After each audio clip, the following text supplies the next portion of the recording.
நாள்லையும் தேவ சமூகத்தில் வந்திருக்கிற நம்ம மத்தியில் ஆண்டவர் அந்த நாளில் பேதுரு, யாக்கோபு, யோவானுக்கு ஆண்டவர் மறுரூபமானார். அல்லேலூயா. மத்தேயு எழுதின சுவிசேஷம் 17வது அதிகாரம். மத்தேயு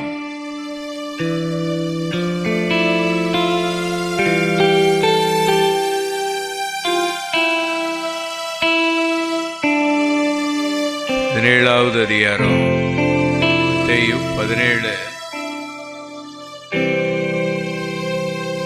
3வது வசனம். அப்பொழுது மோசேயும் எலியாவும் அவரோடே பேசுகிறவர்களாக அவர்களுக்கு காணப்பட்டார். அதற்கு முந்தின வசனத்தை பார்க்கும்போது அவர்களுக்கு முன்பாக மறுரூபமானார். அல்லேலூயா.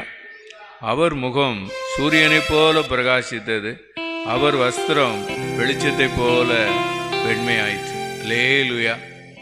அந்த நாளில் ஆண்டவர் பேதுரு, யாக்கோபு, யோவானுக்கு ஒரு அபிஷேக வேளையாய் என்ன செஞ்சார்னா தந்தார். அல்லேலூயா. இந்த நாள்லையும் நம்ம பாடுகிற பாடல் மூலமாக ஏறெடுக்க